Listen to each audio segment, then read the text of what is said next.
We're theme park families. Theme park families. We're theme park families. Won't you join us now? We're theme park families. Thanks for joining us, we aim to please. If roller coasters got you weak in the knees, We're theme park families. if you wanna find the best dessert or Take a potty break with privacy, find a coaster that is tame for little ones, or one to make you scream. we're theme park families. Everybody's having bad babies. Rescuing you all from life's luxuries. We're theme park families. We're theme park families.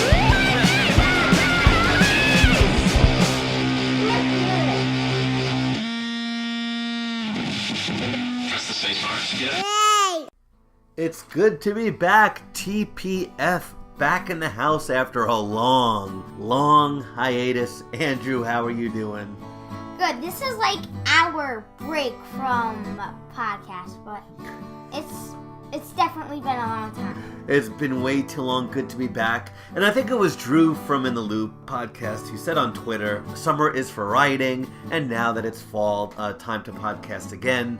We had a busy end of the summer with lots going on, and then getting back into our routine for school. We went back after Labor Day, so it is now good to be back. And I think now we'll be able to gun for, I think, one episode per week is what we're going to try to go for. Although I think here in the next couple days we'll be able to do a couple of episodes in a row. So much to catch up on. Yes. So much that we did. So we'll have a lot to do. In our next bunch of episodes, just to give you a little teaser here, we had our first ever trip to Kennywood with E.B. and Mark. That feels like it was a while ago, huh? Yeah. We've got a Hershey Park Media Trip Day that I went to as part of Coaster Addict. Andrew didn't go to that, which is odd because it was a no kids media day, so he had to skip that one, but we'll be chatting about that. A trip to Camelback Mountain that we went to as part of the media to check out their lodge and Alpine Slide, so that was kind of a cool day. Ohio trips this year, including lots of new 52-inch coasters at Cedar Point and Banshee at Kings Island, as well as our first experiences on Mystic Timbers to talk about, and a tour of Columbus. What a cool city with our friend Chris. Our first ever trip to Lake Compounds coming up with our good buddies Brian and Julie, and a lot of cool things that we did there. Andrew dares to tackle deep water dive at Kentucky Kingdom, one of the tallest body slides in the world. It's the tallest in the USA. Right? Exactly, and well, there's one at Volcano Bay that's pretty tall too, which is pretty close, so we've got that to talk about. We went to Louisville, and we met Tom the Lobster, our good buddy, for a great tour of the park for the first time. We had our epic Midwest late summer trip to Missouri, which included Six Flags St. Louis, Worlds of Fun, and the mind-blowing, out-of-control Silver Dollar City with our bestest buddy Slater from the Ride This One podcast. Very cool experience. Darien Lake, getting there for the first time to see Green Day in a very bizarre day at the park. Just a strange park, strange experience. Some goods, some bads, and all that kind of stuff. So we'll chat all about that in another episode. And going up north with Tim, our musician buddy, to Canada's Wonderland for a very busy day there. He really only experienced Darien Lake and Kentucky Kingdom, so we get his first thoughts on going onto a Giga Coaster and experiencing a park that big. And so lots of other things to talk about as well. But this episode, we got to focus on this one, right? Yeah. And our long-promised first Park of the Month. And for this episode, our Park of the Month is going to be... Drum roll, please. Six Flags Great Adventure. That's right, a park that we know quite well. Today's episode will be in-depth about Great Adventure, different tips about it, different cool things. Some of you might know Great Adventure really well, and it'll be a little review. Some of you who have never been there, nice little tips for when you do eventually get there. So that'll be our first Park of the Month. And we've got a great interview with Kristin Siebeneicher, Director of Communications for Great Adventure, who's been a great friend to Coaster Radio for many years, and she's got some tasty things that she'll talk about. Before we get into the show, though, we had some great interactions from a few fans lately with a trip report they sent into our visitor page on Facebook, so we'll hear from that. And this comes from Scott, who's the proud daddy of Evan and Justin, and he sent in an interesting call from Kings Island. So you ready to hear what the kids had to say? Yep. We're at Kings Island. Yep. And I like what's up to dress and what's the old guy called? Aerial chase. And air chase and surf dog. Woo! All right, Evan, your favorites. The Eiffel Tower train and Great pumpkin? the Great Pumpkin. That's one of the calls. I wish you actually had a visual. And you can see that on our visitors post on our Facebook page to get the visual there. Because what did you notice was going on with the visuals? They were definitely very excited, jumping up and down and swinging their arms.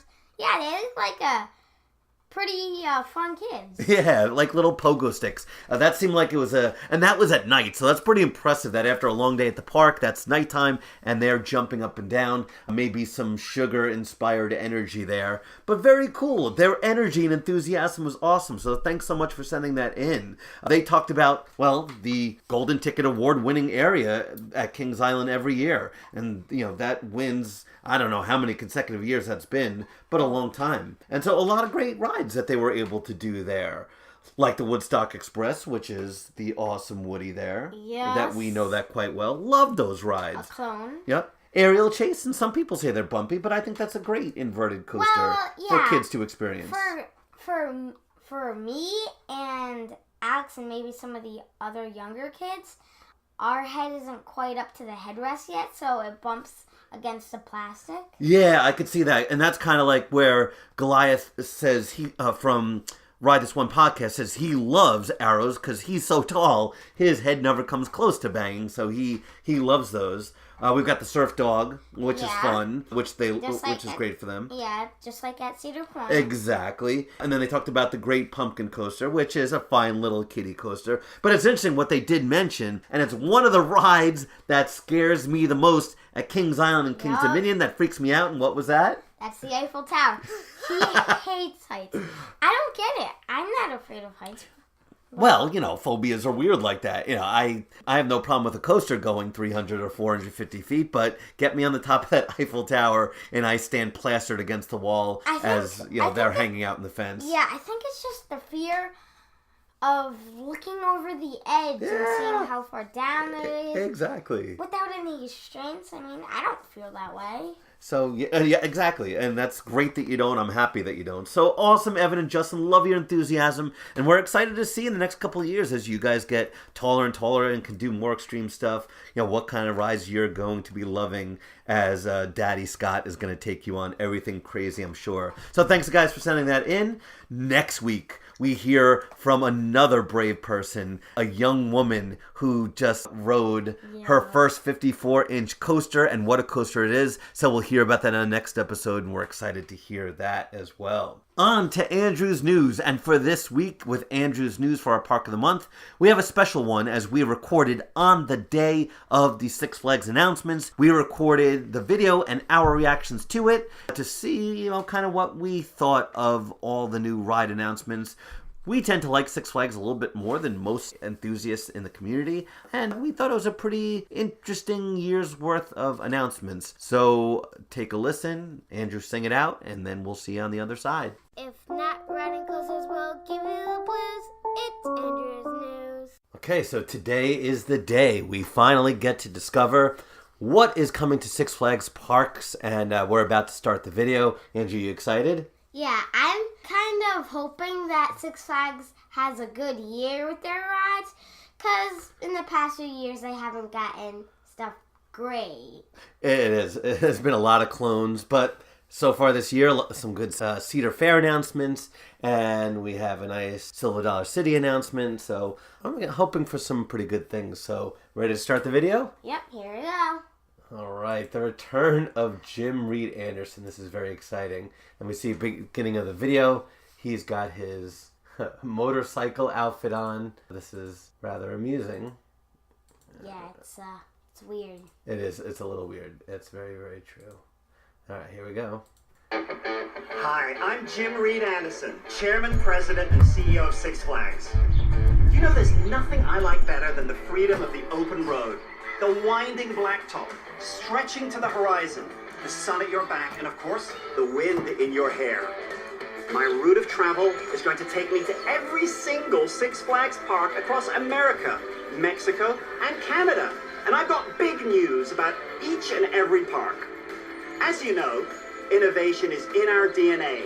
And next year, we're treating our guests to a spectacular lineup of new rides and attractions. How you feeling about his tattoos? Yeah, those are so realistic. Definitely. We already have the best lineup of rides and attractions in the world, and we're going to add something new in every park every year. That's our commitment and a really important way to make sure that the Six Flags experience is second to absolutely none. So hop on and let's get this party started. We're going to show you North America as only Six Flags can, with unexpected twists, eye-popping turns, and a whole lot of fun. I don't think that's a real road behind him, is it? No, he's just behind the green screen. And I like his gloves and stuff. His gloves, yeah. He's a bad dude. He's trying. He's trying.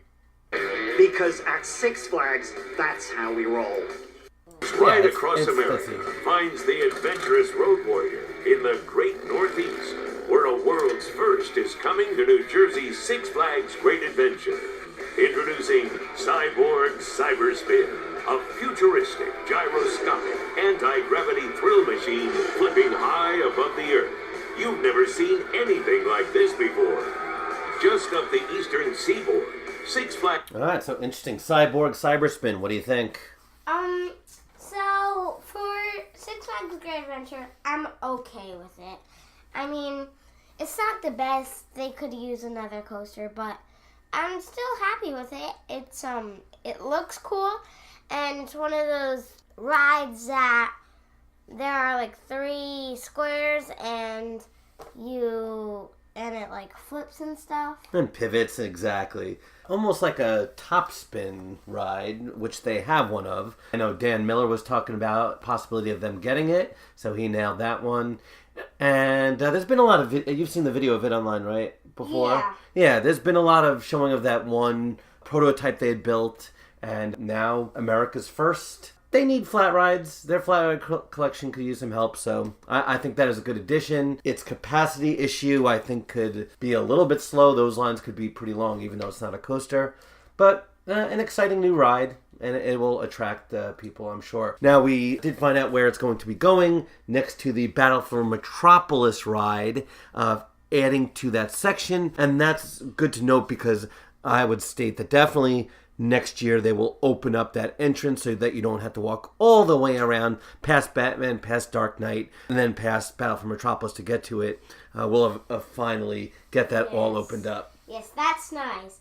And they do use that for the Christmas in the park. So, Yeah. I mean, that's nice too. Oh, definitely. Exactly. That whole section's open up, including that theater for the Christmas event. So I think that's a good choice for them. All right, next up, looks like we're heading to New England. New England introduces Harley Quinn Spin Sanity. Soar through the skies at 70 miles an hour and plummet 15 stories again and again. Pandemonium will be breaking. All right, so Harley Quinn Spinsanity at New England. Now, I had seen rumors of this on Screamscape. I know Lance posted those rumors. You didn't know it yet. Now, when you see that ride, why is that odd for New England for them to get that? Well... The Tomahawk ride? Oh, yeah, that's not very weird at all. What's the Tomahawk ride? Do you remember that? Yeah, it's basically the same thing. Yeah, it's basically the same exact thing, except you face inside rather than out. Now, it's a pretty old ride. Maybe, does that mean they'll take that out? I don't know, but if they have both of the same exact thing there, clearly this is a much better model and will be a lot more exciting. And when I was watching that, I thought it kind of looked like the Black Widow or whatever at Kennywood. Sure. Because, I mean, it's not one of the ones like Delirium at King's Dominion, it's a taller one. Yeah, right. Probably faster. Okay, yeah. So we'll see. Another good flat ride, but if they have two of the same exact ride, that seems very strange to me. All right, let's see where we're heading to next. At the Great Escape, catch a 360-degree shot of adrenaline as you spin through the air. Across the northern border. Huh. Now, Six Flags Great Escape, did you see what that ride was? I think that ride is an outdoor version of one that we just did in our Midwest trip. Yeah. It was called like the Cloud Poofer. We called it the Cloud Pooper. The 2000 or 3000, I forget. Is it 2000. Mr. Squiggly's Cloud Poofer 2000? Yeah, Mr. Someone's that we did. Yeah. So, wow. Hey, for Great Escape, that's actually a good ride. Yeah, for them. Where's it gonna be? Like, I don't know. I haven't searched that out. They have plenty of room all over the place, so that'll be interesting to see. Shocking that they didn't get a Giga coaster at Great Escape, right? Yeah, that's what I thought. Yeah, since a Giga would be more expensive than the rest of the park combined. So, that looks pretty good for them. All right, looks like we're heading to Canada, and boy, Laurent needs help. Laurent introduces Carnaval en Folie with 3 new rides for the whole family. And just outside our nation's capital, Six Flags America. Oh my gosh, they spent 1.6 seconds on that. What? They said 3 new rides. Did you catch what they were? Looks like one's a scrambler. Yeah, one's a scrambler, one's a Tilt-a-whirl? Tilt-a-whirl, and the other has not been shown. Is that it? They just showed the 2? Yeah. Wow. Boy, they got in and out of that as quickly as possible. All right. Okay, so I'm excited for this one because of the Grim Reaper and those photos. Yeah, exactly. Is it going to be the... and I don't think they'll announce what ride's going to be taken out, but we'll see what they're adding as we now head down to Six Flags America. Kind of excited for this, actually. Introduces Wahoo River, a bigger, better, faster, longer river journey with waterfalls, surprises, and adventure around every turn. As Six Flags... Oh my gosh. Another kick in the stomach for Six Flags America. An updated Lazy River? I don't... I think you just shaking your head is all there is to be said. What else is there? They're going to add some waterfalls to a lazy river. And it's funny because some people are speculating about Roar. Is Roar going to get the RMC treatment? Nah, waterfalls in a lazy river. But is that still better than Dorney's? Snack Shack? Snack Shack? Yeah. You take the updated lazy river? Yeah, that's awesome. Did you notice, by the way, the cartoon Jim Reed Anderson going down the road? Yep. And some other shots? That was pretty impressive. Oh, boy. All right. Poor Six Flags America. I don't know if that's going to compete with Busch Gardens or King's Dominion. No. All right, here we go. Fearless leader motors toward the heartland. He's bound for Six Flags Great America, future site of the world's tallest roller coaster, with 6 inversions and record hang time. Look out, Jim. Oh, no. 6 inversions? What are they talking about, 6 inversions? A Larson Looper? Yep, no. What, 1 inversion done 6 times is 6 inversions? Yeah, I thought Great America would get something better because, they're one of the bigger Six Flags parks, not like Six Flags America. So I would think, no, that's not good. So Six Flags' reign of Larson Loopers is not over yet. Nope. Hey, but it has 6 inversions. Hey, yay. Whatever that means. All right. Oh no, there's a tornado coming. I had really high hopes, and they're just somehow sinking and sinking. A tornado's coming? Okay, he's got to drive faster. All right, here we go. Typhoon Twister is headed for Six Flags St. Louis. Drop down a 5-story plunge, whirl around a 40-foot bowl, and ride the giant wave. On his way to the great state of Georgia. Okay. Well, that looks like a good water ride. And that was... We didn't get a chance to stop at their water park, but... The fact that was Six Flags St. Louis. So that does a couple of different things. Sort of a funnel and then a bowl. Yeah, I saw the funnel and I saw like a... Maybe... I don't know. Was there like a thing like Holiday World where it went up then went down? It looked like it, yeah. It seemed like it had either 2 or 3 things. So a cool family 4-person raft ride that has some thrills and looks different than anything we've seen before. So that looks pretty good, but still not a high-cost ride in terms of it being a water park ride. But it could be good for that water park. As we know, it gets super hot in St. Louis in the summer. All right, heading to Georgia now, and this you would think will be the big one as we see what happens to Hopefully. the cyclone. This has to be the big one. Yeah, So this is the big park. Yep. So here we go. The intrepid Jim Reed Anderson has a date with the all-new Twisted Cyclone. Plunge down a 75-degree drop and go upside down on 3 wicked inversions with a 0G roll. Deep in the heart of the Lone Star State. Interesting that they didn't talk about it a little bit more. So what's our name again? It's a Twisted Cyclone, which sounds a lot like Wicked Cyclone, which is a ride that we like a lot. Yes. So what do you think about that change? I'm actually pretty excited that they're getting that because I know there were talks about maybe getting a Joker because, I mean, they had the fidget spinners or whatever in that video. Oh, yeah. And that got a lot of people talking, so I'm actually pretty glad that they got that. And you thought that the old Georgia Cyclone was really bad. I thought it was pretty rough in spots, definitely. Yeah. But yeah, it looks fun. I'm excited. Yeah, it should be pretty interesting, and if it's modeled a lot after Wicked Cyclone, it should be pretty good. And a lot of people were even thinking possibly water coaster and then putting water stuff in there, so that turned out to be a much better option. Okay. All right, after just watching the POV, looks pretty good. What did you think? That looks really cool. It has a lot of barrel rolls, way more than Wicked Cyclone, and the airtime hills look pretty good. And then there's a couple elements of 90-degree turns, which are like Voyage, and that actually looks pretty fun. It is. It might even have a little bit more speed than Wicked Cyclone, so that'll be interesting to see. It looks like a good layout, and construction should be started real soon on it, so I think people at Over Georgia have a big hit on their hands. Like you said, this will be the big one. Absolutely, yep.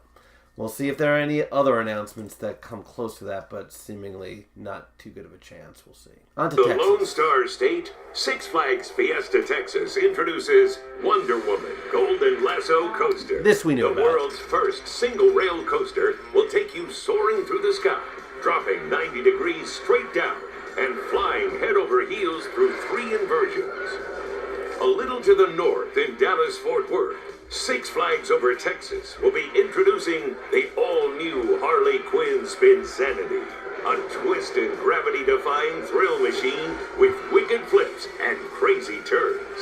7 stories in the air. All right, so Texas, pretty good investment.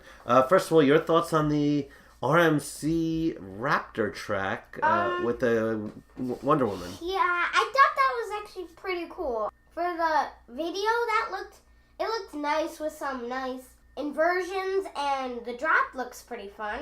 Nice pre-drop, and it definitely looks unique. The track looks different. Oh yeah, it's going to be a weird experience, especially sitting one person per row and all that. Yeah, that's unique. You don't really see that. Yep, and I'm sure it'll be crazily smooth. And then we've got Over Texas getting the same thing that Great Adventure got. So, another good ride for Over Texas. All right, let's see what else we've got going here. Six Flags Mexico introduces Wonder Woman Coaster with 2 beyond 90-degree drops, wicked flips, and fiendish inversions. Heading west toward the world. All right, so Okay. Mexico getting a clone. Yeah. The colors look cool. Yeah, the colors look cool, and the layout looks kind of cool. But I like how they try to make it sound like, oh, it's so fun, but it's just another clone. Yeah, but for people in Mexico who probably never go to American parks, for them, it's a pretty solid ride.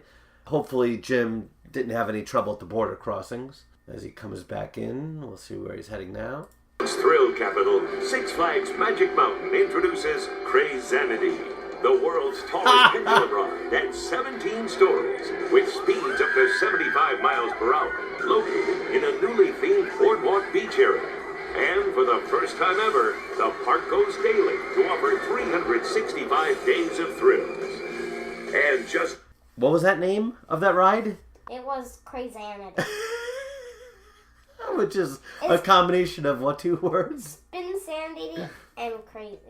Yeah, crazy and Spinsanity, to use that ride. Crazy Insanity. Yeah, and there's something kind of like that. Spinsanity at Six Flags St. Louis. Yeah, that. And so that's just another. Yeah. And it's the same thing that New England got. So. Yeah, but they get a whole new themed area, so they'll redo that. Yeah, I know a lot of people say nice about Magic Mountain that we haven't been to, that, great rides, but a lot of it is outdated and worn out. So maybe this is the start of them really trying to make it a lot prettier. I know the whole steampunk area with their new RMC area is supposed to look really nice. Twisted Colossus, that whole area. So they could use some redoing. And I don't know if you caught that part too, that they're now going to be open 365 days a year. That's kind of exciting. Certainly not every coaster will be open all 365 days a year, but just the fact that you can go all year round is kind of exciting news for people in California and tourists coming in. All right, heading further north up to Discovery Kingdom. Up the coast in the Bay Area, Six Flags Discovery Kingdom introduces the new Harley Quinn Crazy Coaster, the world's first of its kind head-to-head dueling coaster with 10 inversions and multiple 70-mile-per-hour high-speed flybys. And so the Infinity Coaster that everyone was wondering about coming to Discovery Kingdom. Yeah, that for a second I thought that was just two awesome loopers next to each other. That they connected which? Yeah, that looks cool. I mean, it just kind of looked like another Larson looper, but it looks pretty insane. Yeah, it should be better. Maybe they should have called that Insane Sanity. Craziness. 70 miles per hour, that looks kind of good. Wait, how many inversions did that have? Like 10. 10. 10 different inversions. I love how they, just repeating the same inversion, they call it. Yeah, but that's good for Discovery Kingdom, because it's not the biggest Six Flags park. Exactly. So to get that first one ever seems kind of interesting and a good addition for them. All right, going to their new water park that they just repurchased with Waterworld. Nearby Waterworld Concord is now bigger, better, and wetter than ever. Introducing Splashwater Island, a massive interactive water play treehouse with slides, geysers, sprays, and a giant tipping bucket. But exciting new rides isn't all Six Flags has. Well, every water park needs a big bucket area, so...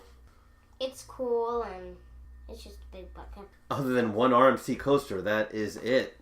I mean, there are some and then you've got your Infinity one. Yeah. So, I think slightly better than last year. Yeah, definitely. But I don't think quite as exciting as I'd hope it would be. But so there's our unique installment of Andrew's News for the Week. So overall, pretty strong year for Six Flags. Wouldn't you agree?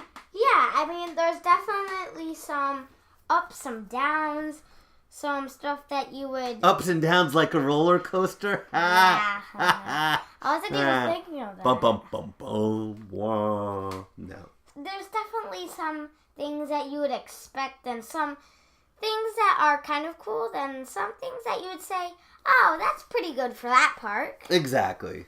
Except for poor Six Flags America with their... better lazy river. So sad. All right, but I'm sure that Roar RMC conversion's coming in the next 3 decades. That it'll be changed to a Joker, possibly. We'll see. All right, on to our main topic of the show, Great Adventure. Really a cool fact when it happened on August 30th, 2012. That was when Six Flags combined its 165-acre Great Adventure Park along with its 350-acre Wild Safari Animal Park to form the 510-acre Six Flags Great Adventure Safari Park, which made it the largest theme park in the world at 510 acres. Disney's Animal Kingdom, which we've yet to been to, is the second largest at 500 acres. So that alone makes it pretty cool that it is the largest in the world. So we know this park pretty well, that we detailed in episode 1. that it was our first park we went to. It's 5 hours away from us, which isn't that bad. Your grandma and grandpa live pretty close to there. Yep. Although they just sold the farmhouse, so now our spot literally 7 minutes away from the park is gone. Now they have the shore house. So we'll still be able to get there throughout the next few years. And we're breaking this down into a couple different categories, like a little bit of the history, the location, the schedule, the map, food, employees, and most importantly, flat rides and coasters from kids progressing to adulthood. For its entire history, there's a really cool website I would encourage you to go to. It's called greatadventurehistory.com. There are so many great pictures throughout all the years. The building of rides, the changing of different themed areas, the building of the original park, seeing all the defunct rides, seeing the wide sweeping changes throughout the years, and a more detailed history than we'll just give you that kind of bare bones. Really, one of the cool parts about the site is seeing those initial plans for what the areas were supposed to look like. Some did come to fruition, but many of the original sketches, they didn't even come close to building those things or making it look like it. But in a lot of ways, it kind of reminds me of like Alice in Wonderland, that a lot of stuff was completely just wild fantasy looking stuff. And it's a shame a lot of that never got built. So in that way, it's kind of sad. Great Adventure, even though it feels kind of old, it really isn't that old of a park. It started in 1974, where Warner Leroy, who owned restaurants and was a businessman, had these grand plans to build 7 different parks on this one plot. Only 3 were eventually built. And kind of interesting that someone without previous experience in theme parks decided to build this. And so he only had it for a number of years till Six Flags purchased it in 1977. And through 1992, that is when that first management company of Six Flags took over. And in 1977, they really started to change the park a lot, building a lot of rides like Shuttle Coaster called Lightning Loops and a number of the bigger rides like that. It went through the Time Warner era from 1990 to 97, where a lot more new rides were built. And then the Premier era, where many new investments were made between 98 and 2005. The Mark Shapiro era, and he's one of your heroes, right? Yep. What a great man. And he was from 2006 to 2010. And then the Weber Anderson era from 2010 to the present. And so that gives you a little feel of the different time periods. The location itself, I think, really was genius and daring. And it's still a location that a lot of people question because based on where it is, there aren't a lot of hotels in that immediate area. There aren't a lot of stores. There is an outlet mall pretty close, but it does kind of feel like it's in the middle of nowhere, right? Yeah, it's definitely surrounded by trees and it's not that populated there. Yeah, and that's now. It's hard to imagine 1977, back then, how much more desolate it was, being that it's on the northern edge of the Pine Barrens. It's one of the things I love about the park is when you're on a lot of the high rides like a Skyscreamer, where you get to look around, all you see is blankets of trees forever. So in that way, it's a really pretty park that nature, the lake, and the trees do kind of surround it. So I really like that. The brilliance of the location is the fact that it is almost perfectly centralized between New York City and Philadelphia. So it draws from both of those major markets. So not only New York City and Philadelphia, but then it's not that far from Washington, D.C. and Baltimore. You got people from Connecticut that come down as well, in Pennsylvania. So it really does draw from a huge area there. It's right off of Route 195, which is a major corridor, which goes right next to the New Jersey Turnpike. So it's very easy to get to there as well. And traffic doesn't get horrifically bad anywhere near there, so it works out pretty well. Well, and you say no, but what days of the week do we generally only go to Great Adventure? That's usually weekdays because even though there's not that many people who live around it, it's the biggest park in the world. Yeah, so it can get crazy, and I've only been there once on a real weekend. Holiday in the park and all that is different, and certainly Haunt as well, as it's only open on weekends at that point. But in terms of summers, yeah, we avoid weekends pretty much all the time, as that's a much different thing. In terms of some tips, first of all, get there early. One of the most important things about Great Adventure, and I know it's a tip for a lot of parks, but as big as this park is, and as huge as the parking lot is, and the lines that can form at security, get there early. If you can get there a half hour before the park opens, that'll put you in a nice spot in terms of getting through security quickly and getting through the admission booths quickly so that you can really, if you get there early, the lines aren't too bad, and then you can really get a lot of rides in that first hour. So definitely get there early. Those lines can get very long. And it's one of my main complaints about Great Adventure, especially on a hot day. Waiting in both those lines, especially to get through the entrance, not as much in security, there's some trees there. But if it's a hot morning and you're waiting for 45 minutes, that sun can get crazily intense. Well, in the park, I think this is one of the only theme parks that do this. There are misters throughout it that can get you pretty wet, and I think that's nice on a hot day, because if it gets really hot and there's no misters around, then you might want to maybe go to the water park or something.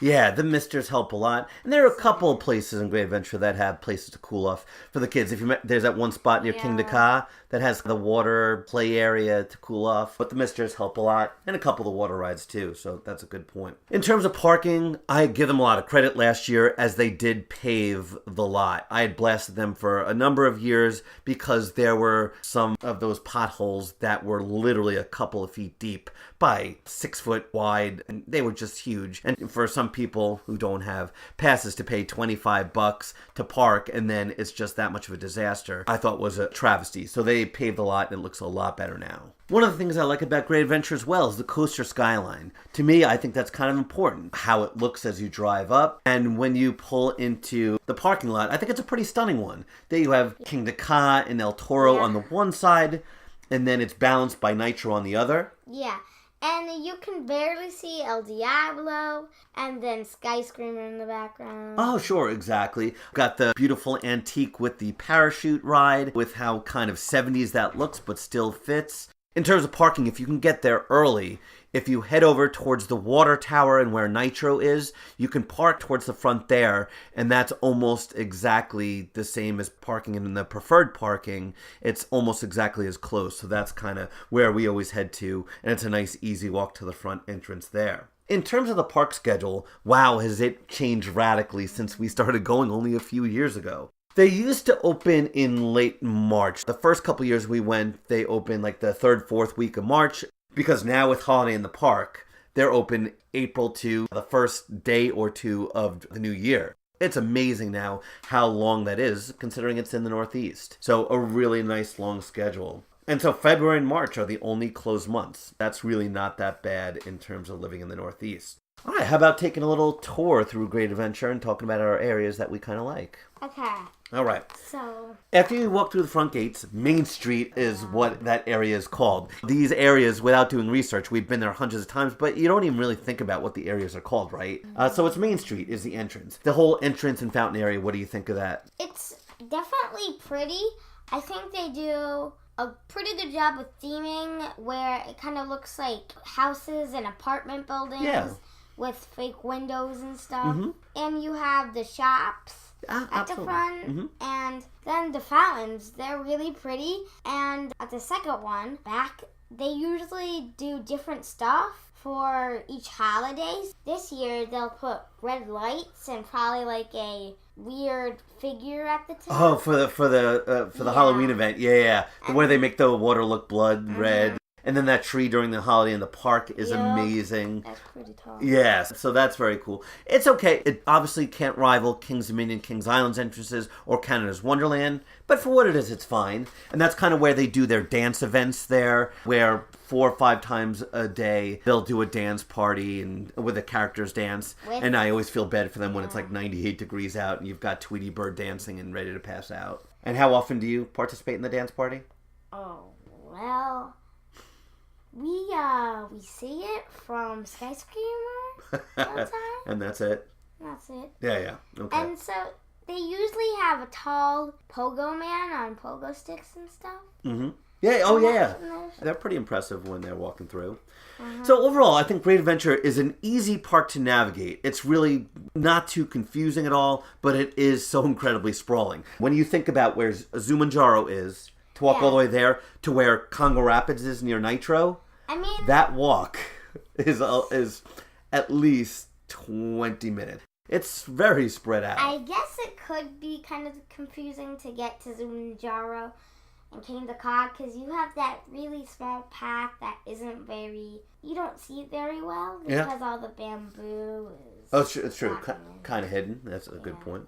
Walking past that fountain, you go into the lakefront section next. The lakefront section is a bit of a misnomer because you don't really see much of it. That's kind of, I think, one of the shames about Great Adventure, that they do have that beautiful lake, but so much of it is kind of hidden from view, surrounded by trees. It's improved a little bit, as if you remember, they took away those 2 stadiums where they had the lakefront shows. Yeah, the seal show as well as the water skiing show, which has been gone for many, many, many years. A couple of decades, it seems, at this point. So it looks a lot better without those stadiums. They opened that up a little bit, and Harley Quinn got that nice paint job that's next to the Joker as well. So definitely that area's improved a little bit. But a lot of the dry rides then next to it block it, as well as the trees, so you can't see that lakefront too well. So they've got lots of rides in that section, sort of has a fairground look to it. And I kind of like that it has tall trees like King's Dominion. It reminds me of King's Dominion a little bit like that. All the way back to Skull Mountain is where that lakefront goes. So a lot of classic flat rides that we'll talk about later are there. And it goes all the way to the 1964 World's Fair Skyway there,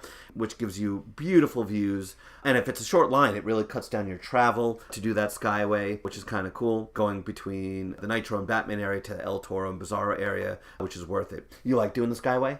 Yeah, I mean, it's definitely cool seeing the whole park in view, and then you have that little sort of water area near El Toro. That's pretty cool. Yep. And yeah, it's a nice view of the lake. So that's one of the ways that you get good views. And then you have the other, like, I guess Skyscreamer can be a good view. Oh, definitely. Yeah. Especially first time to the park, I think taking that sky ride is a great way to at least see the whole park and get a feel for where you might want to go. So after moving in that same direction away from the fountains, you get to the Adventure Seaport next, which doesn't really have any seaport theming. So that's odd. And we've got 2 kids areas there that blend into each other, which are the Looney Tunes Seaport and the Safari Kids area. They're really not that separated, but those who have anywhere from, I'd say, 2 to 5 year olds could spend a lot of time in that section. They've got a lot of flat rides that are similar for kids that they'll like, and the one kiddie roller coaster is there too. And then Nitro and the Congo River Rapids rides are in that area as well. Behind Seaport is the lake, but again, the trees block the view. This is the one area, especially around this area, where I'd wish they'd expand to that lakefront there. And that's maybe an area where they could put a lakefront coaster too at some point, but you wouldn't even know that the lake is behind that area. So that little theater behind the Skull Island exit is really cool. We've seen some really good things there. They've got those brothers who are magicians who do a little comedy show, and they've done a lot of great interaction with Andrew and Alex over the years. Really skilled, really funny. I like those guys. You know, they're kind of neat. And they do a little haunt magic show too. We'll have to see if they're there this year. One reason I love the Adventure Seaport, and here's another tip, it's got the best bathroom in the park. Now, for one of the best, biggest, most populated Six Flags parks in the chain, having a good bathroom that you know isn't going to be crazy busy, no matter how busy the day is key. This is in the back of the Looney Tunes Seaport. There's Grandma's shack or Grandma's house or whatever that's called. And in the back there, behind Bugs Bunny Barnstormers and Daffy's Deep River sort of submarine rotating ride, there's a bathroom there that's wonderful. It's almost never busy. So if you have to take care of a kid, or if you're a little shy going to the bathroom and have to take care of stuff, that's the place to do it. So now, curling back around a little bit to the Movie Town area next, we have Batman, The Dark Knight, and the Justice League there. And it's kind of a neat little area with some theming, as you have the Batman car there. And then you have, like, fake telephone booths. And I think this park does pretty well with their sections, where at some of the park it's superhero, and then it's DC, and then it's a King Dakot's more animal theme. I think they do a pretty good job with that. And then you have Bizarro, which is kind of in a weird place. Yeah, Bizarro is a bizarre place. It's kind of its own little entity on the other side, which we'll get to. But yeah, thoroughly agree with you there.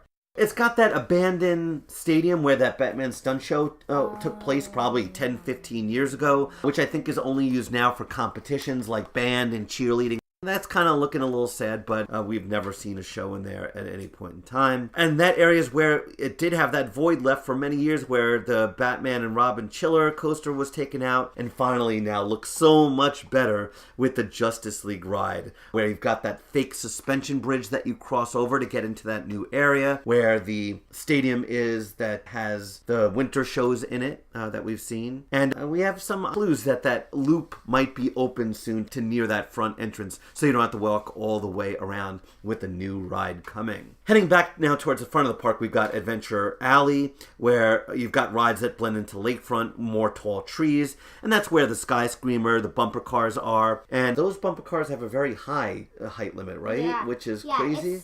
It's 54 to drive on your own. Which is crazy, because most places it's 48, so that's kind of a shame. And it's 48 to just to do it. I think that's kind of silly. Yeah, to be a passenger, so that's kind of weird. You've got the Scrambler Deja Vu there, you've got lots of games, the big wheel, which we love, which gives great views, and lots of great shade trees. So on a hot day, this Adventure Alley is not a bad place to be, as you've got lots of shade. Heading towards now the other side of the park, past the center fountain that you've encountered, is the Fantasy Forest section, which, have you ever heard that it's called the Fantasy Forest? Right, no. It sounds more magical than it is, but that's where you've got the Houdini ride, you've got the carousel, the teacups are really the only rides in that whole section. You've got that famous Yum Yum Cafe building, the one that looks like ice cream cones. Yeah. And that's kind of an iconic building there, where you can get some food and ice cream. And after that small little section, you come to the boardwalk section, and this is one of the disappointments.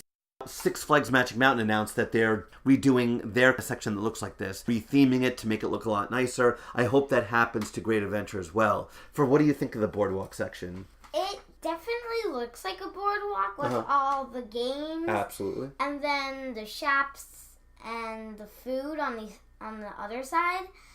And so it doesn't have that many decorations. It's not that pretty. So definitely it would be nice to have a new section to the boardwalk to make it look a little nicer. I wish, yeah. I mean, certainly there are no trees in that area. To have some kind of ornamental bushes to make it nicer and new facades might do something. It just looks a little bit dated there. They do have that giant inflatable snowman for Holiday in the Park. And even that gives a little bit, does something. I just hope at some point they do something to that area. Sad that this year they got rid of Nathan's from that area, as that was one of our favorite places to eat, but I guess that contract ended.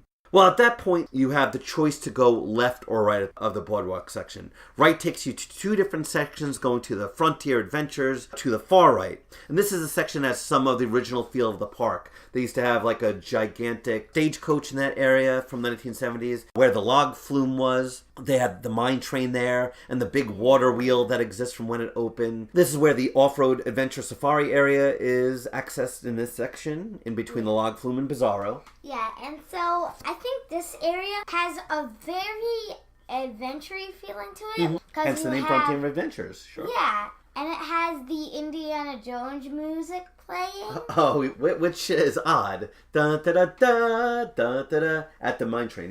And I just think it's a pretty cool area with how they theme it and how old style, Old West it is, and I think it's pretty cool in that way. Yeah, and with it having that Old West theming, including the restaurant that's under the log flume. Do you remember what type of music they play in that section?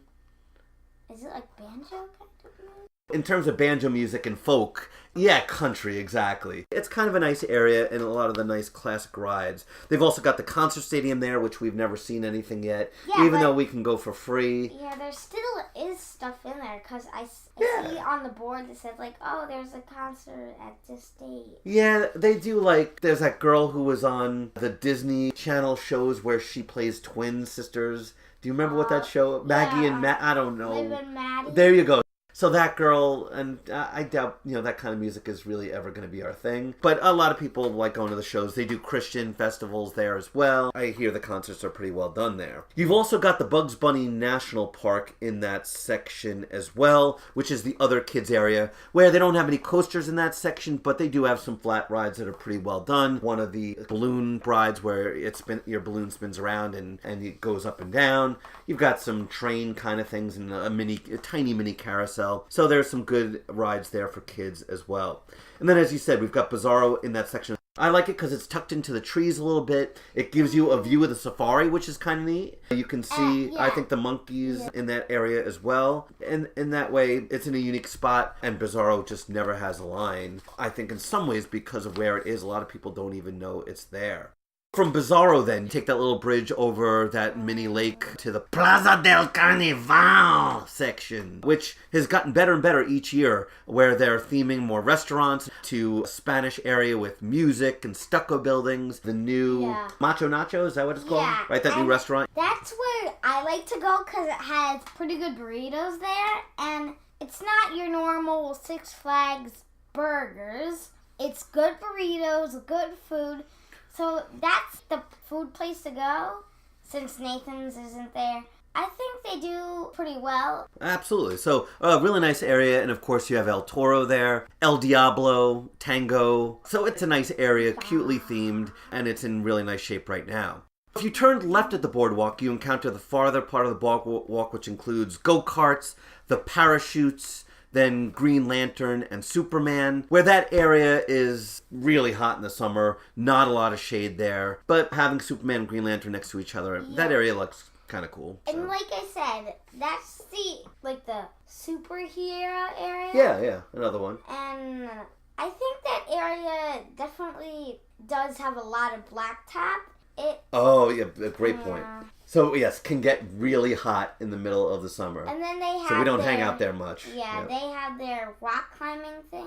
Oh, yeah, which is neat. I've only seen that, I think, at one other park. I don't remember where that was, but we've seen it. It's something like, I would say, 60 feet tall, and that's another add-on where you can pay to do that rock climbing, which is right next to the go-karts that you can pay for. Think that's weird. You have to be like a certain amount of pounds.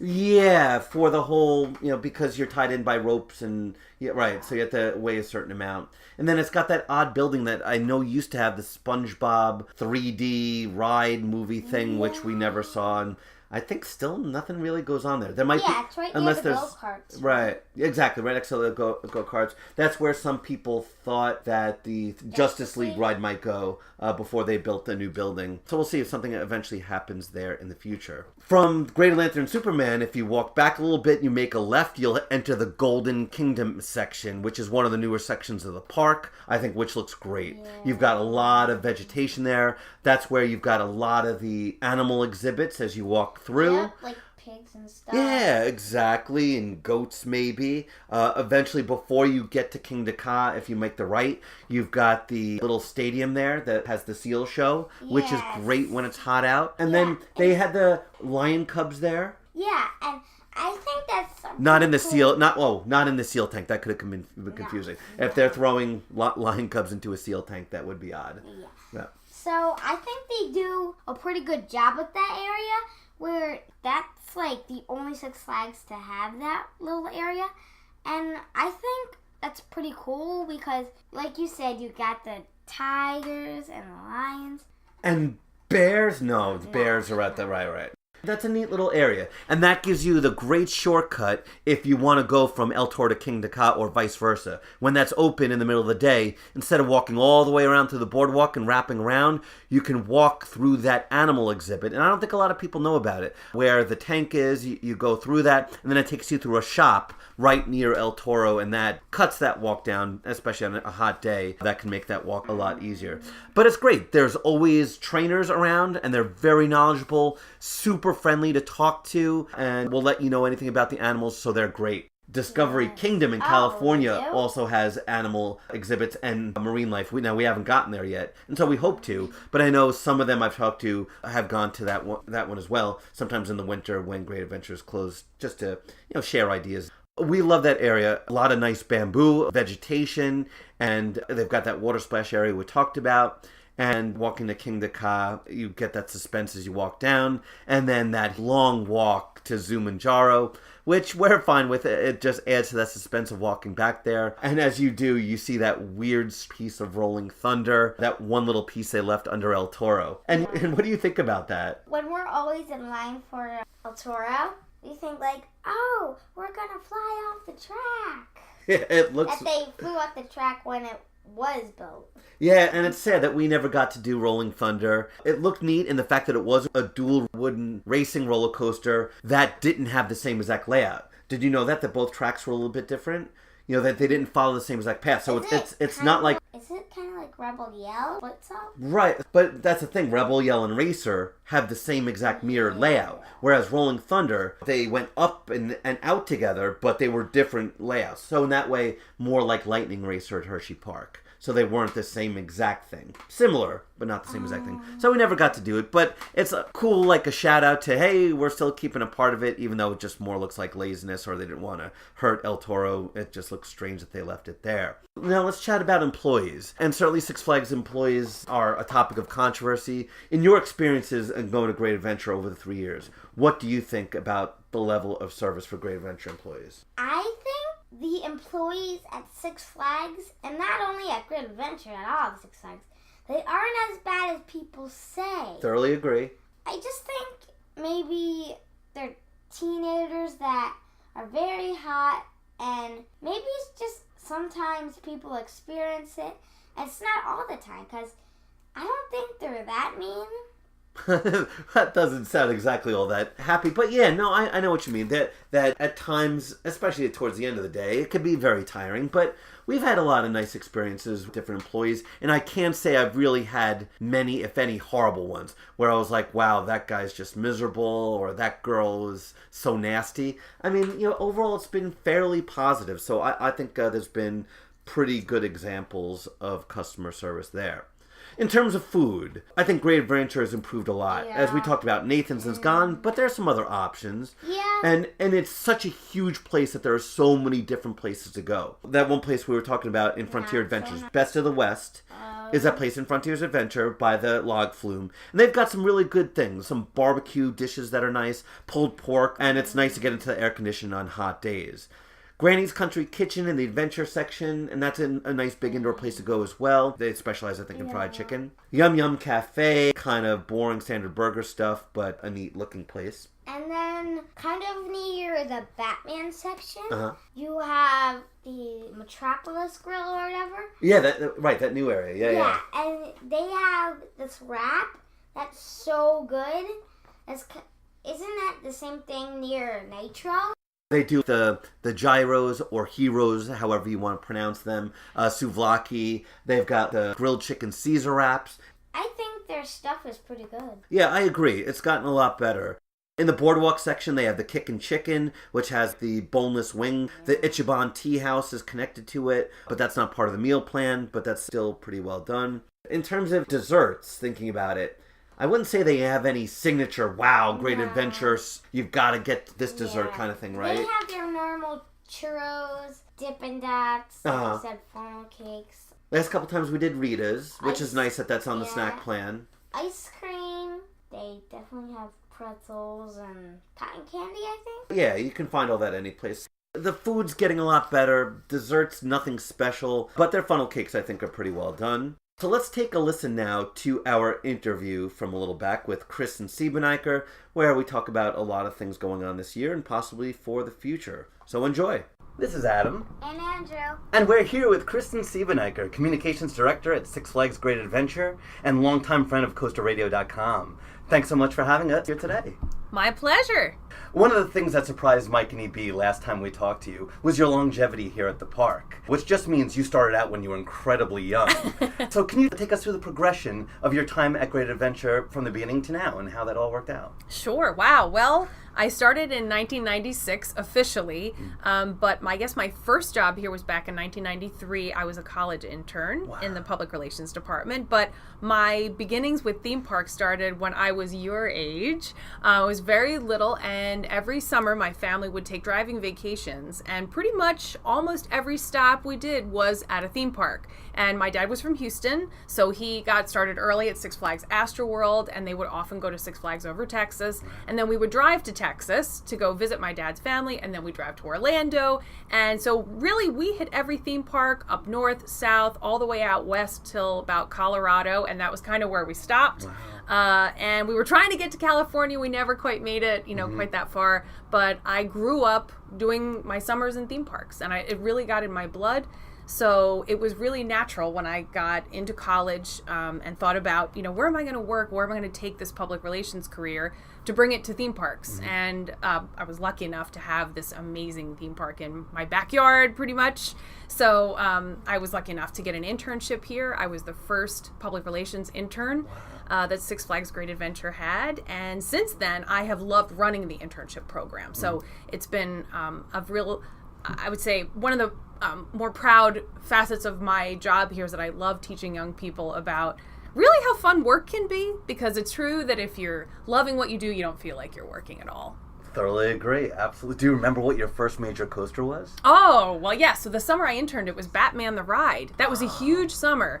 So we had the second B&M, second B&M suspended looping coaster. Chicago was first, and then we got the second one. So I was interning that summer. And then when I started officially in 1996, it was Skull Mountain. Okay. So that was my first coaster. Not like the craziest, most cutting edge coaster in the world, but it was really fun. But I've had the privilege to open, I mean, you name it, from it was Medusa, before it was Bizarro in 99, and Nitro in 2001, Superman in 2003, King Ka in 2005, El Toro in 2006, oh my gosh, and fast forwarding to Green Lantern, and I was actually in entertainment for 4.5 years, so there was a sidestep there, so I didn't get to do The Dark Knight.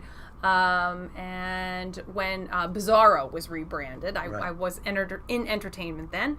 But yeah, I've been back for the Joker, and it's just been awesome. It's been super great. I've had the privilege of meeting so many wonderful people and fans of coasters and just fans of theme parks in general.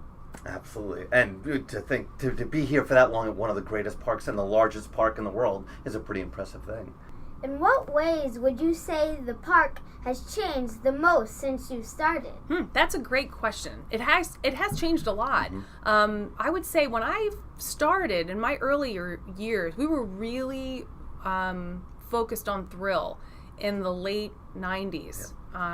We had a different management group that was running us at the time, and they were really into the big, huge coasters. And a lot of people would argue that was sort of when the big, huge coasters stopped, when that group left. Right. And we got into really balancing our entertainment more, through thrills for kids and parents. And, we really tried to find a balance. It's interesting, our audience is a little bit different than some of the other Six Flags parks, and that some of the parks draw more thrill seekers, where ours is a true balance between families and the ultimate thrill seekers. So we try to find a balance of rides for kids, rides for grandparents, and also those rides that are going to appease the thrill seekers. Well, that seems to be a brilliant segue for now we get into what's new for this year. Yeah.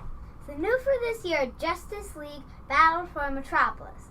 What were your thoughts when you wrote it and the first time? Wow, I was honestly blown away. I really was. In looking at our other rides, this ride is so much more incredibly well themed.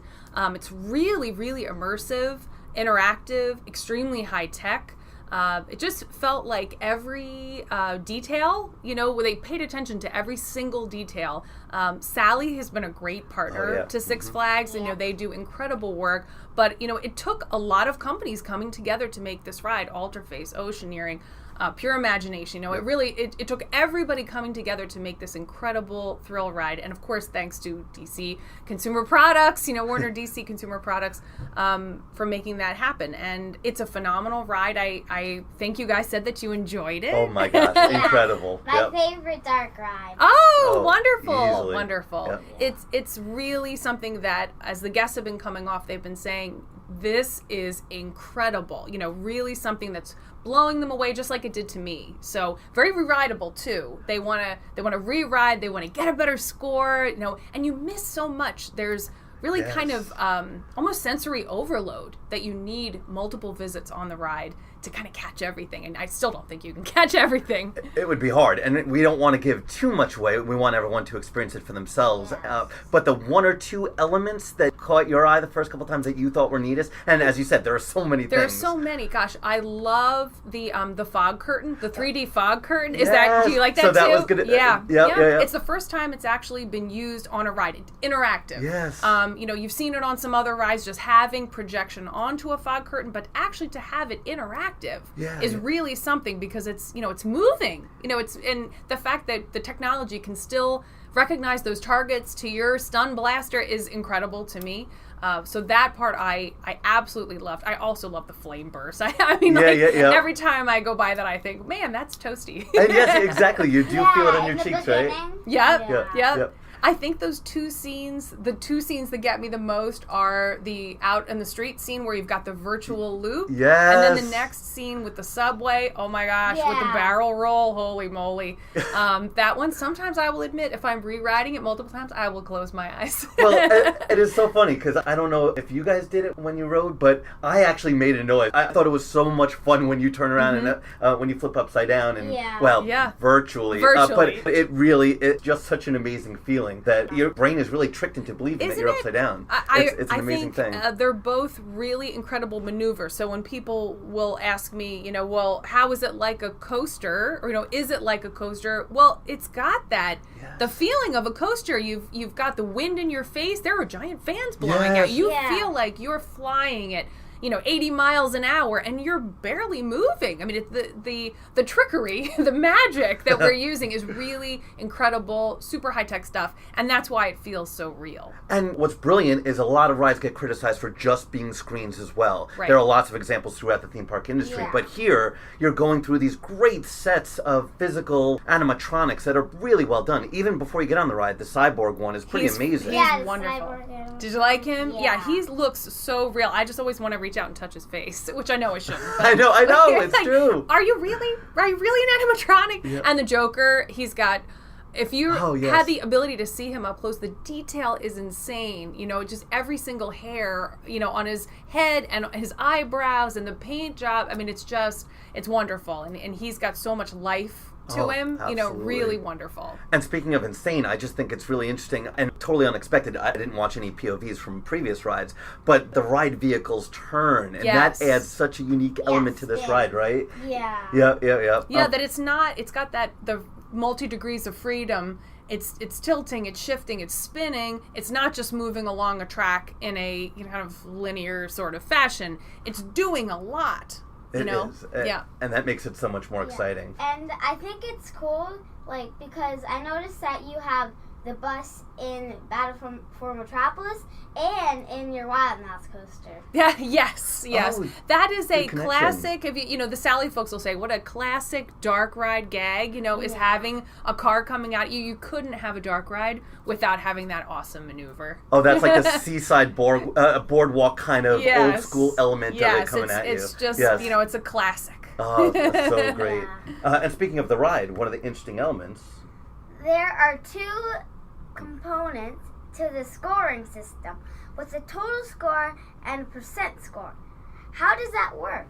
Yeah, so it's really kind of pulling everyone's score. So think of it just like a big computer, right? It's kind of collecting. So at the beginning when we were riding, we were all sort of in a high percentile because, there weren't many people who had been riding it. So it's like, oh, look at me, I did so great. But it's, it's collecting scores, and it's able to take everyone's scores into account to really give you a sense of, how am I not only ranking against myself and my past rides, but how am I doing against everyone else? And the gaming component was very important to us, that it remain interactive, which is super fun. People they want that experience where they're not just passively watching, they want to be involved in it firsthand. But also we wanted people to have that sense of competition between their family and friends, and which would make you want to come back and ride it over and over. And then getting to see your face at the end and what your score was, and that way maybe even be able to jot down what your score is and try to beat yourself each time. I need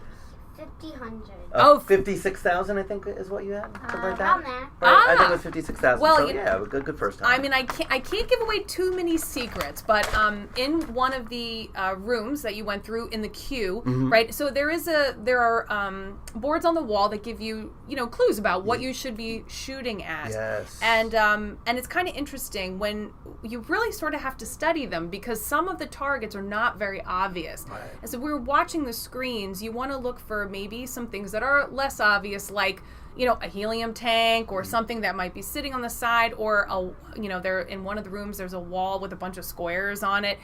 They're not necessarily things that look like targets, but sometimes those things are those little Easter eggs that'll score you the 50,000 points, just for one target. So you want to look around. Don't just look at the obvious things like Lex or the Lex bots, because they're fun and they're flying at you. But you want to really look around the screen, and the screens are so big. I don't know if they're targets, but I noticed the little guys in the orange suits. Yes, you definitely want to. Yep. And I was shooting at those guys. Good. Yes, you definitely want to aim at those guys. In the scene that's in the subway.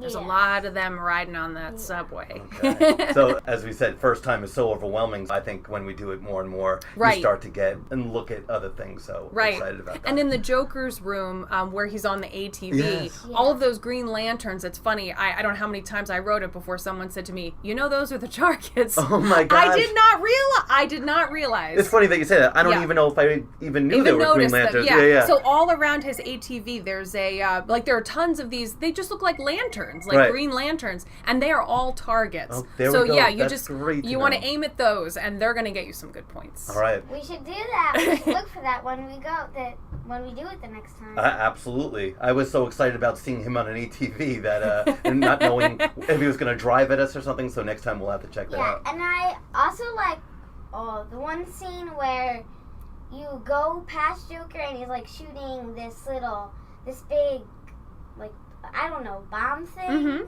I like that. That's pretty cool. Cool. Yeah, some Very great scenes in there. Excellent.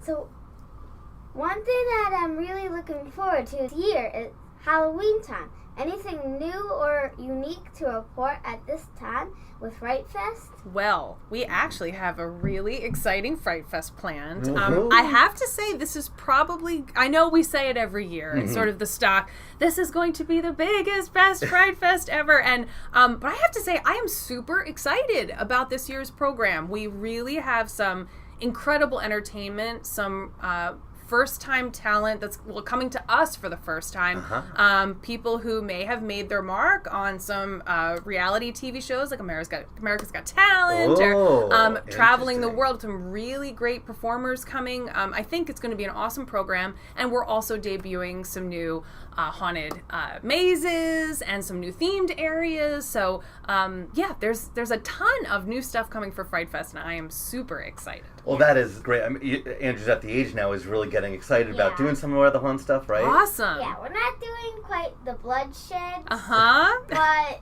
we're working our way up there. Cool. Very cool. I can imagine that pressure's pretty tough. As last year, I think number 2, the best haunt in the country, something like that. Yeah, it is a lot of pressure. Yourself each year. This area of the United States has a ton of excellent Halloween-themed attractions, all around this area, whether it's, Pennhurst or Eastern State Penitentiary. There are tons of nationally recognized haunts. And so not only are we competing with other theme parks, but we're also competing with great attractions like that. So it's great for the whole haunt industry. It helps us, really push ourselves to up our game, and I think our guests are going to notice. Oh, that's great. We cannot wait. Yeah. And it'll be here before we know it. It's my gosh, yes. Summer just started, but I know that's so pressing on your mind right now. We actually start zombie auditions this month. Oh my gosh, yes. Wow.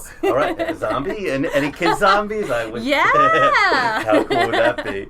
All right, so year 2 of Holiday in the Park was another rousing success, aided by another great weather winter. And I think that Justice League is probably had to be a thought process, having an indoor ride when weather could potentially get colder. Was that part of the thinking with Holiday in the Park as well? You are absolutely right. We were looking at a couple different places in the park to put Justice League. One was on the far side of the park, which is the area that we currently do not operate for Holiday in the Park. And so the place that we did place it, which was where the old Batman and Robin the Chiller location was, it was hugely influenced by the fact that it would be right there across from Showcase Theater, which is very popular during Holiday in the Park, the show that we have in there. So we wanted to make sure it would be accessible to guests during Holiday in the Park. And so I think in the summer it's a great place to visit because of the air conditioning, and in the winter it'll be great for some heat. And with that location of the park, we talked about last year with opening up the lakefront with Joker, and this year opening up that section as well. Movie Town? Yes. Right? Yes. And so possible plans for the future to connect that area to the main. If we add something else, you never know. Maybe that's something we're thinking about. Of course, I can't give it away, but it certainly seems like a good plan, doesn't it? Okay, a possibility. All right, excellent. In that area where Justice League is, I like the extra bits of theming. Yes. Like the sculptures and just the... And the bridge. And even... I like the bathrooms, how it's kind of themed to like a underground water place. Right. That was very important for us, that we not just introduce one ride. We really needed to make an entire metropolis. So although it's still Movie Town, it now is really divided into two distinct parts, one being Gotham City, which would be where Batman the Ride and the Dark Knight are, and then you come around the corner and you hit the bridge, the Metro Narrows Bridge, you cross the bridge and you're now in Metropolis. So there's a distinct look that's different, right? It's much brighter and kind of happier, happier looking. And yes, we really wanted to give that whole area a facelift, so you'd feel like you were somewhere else, that you are now in Metropolis. Yeah. And it really shows. Like that one sculpture is very unique. Very unique. That could absolutely be in MoMA. I don't even know what that's supposed to be. Me neither. There's the yellow crown one in the middle that makes sense, but the one on the side, the one on the side is just very cool. People have asked me what that is, and unfortunately, I do not know. But it is a neat piece of modern art, and it looks great. So that helps with that area. We've noticed an interesting shift in dining with many more healthy options added every year.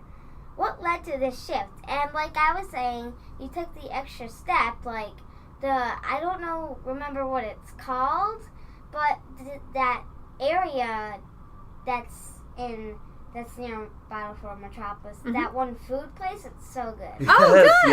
We ate there for Metro both meals Grill. yesterday. Metro Grill. Yes. Just terrific. And the variety all there. All day breakfast. The sandwiches are great. All day breakfast. Yes. How brilliant is that? Yes. What theme park does that? It was funny. On Media Day, people kept coming in and looking at the menu and saying that, oh my gosh, all day breakfast. Yeah. This is so great.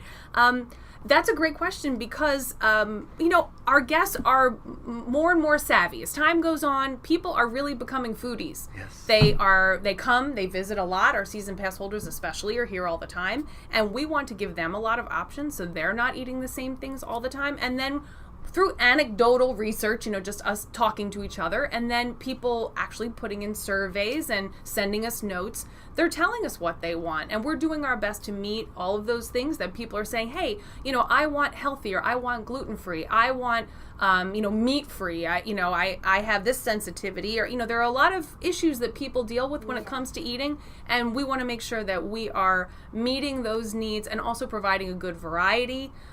Because when you're eating here often, you don't want to be eating chicken tenders and fries every single day, That's right? exactly it. Right, and burgers. That's what we usually see at theme parks, like burgers and fries. Right.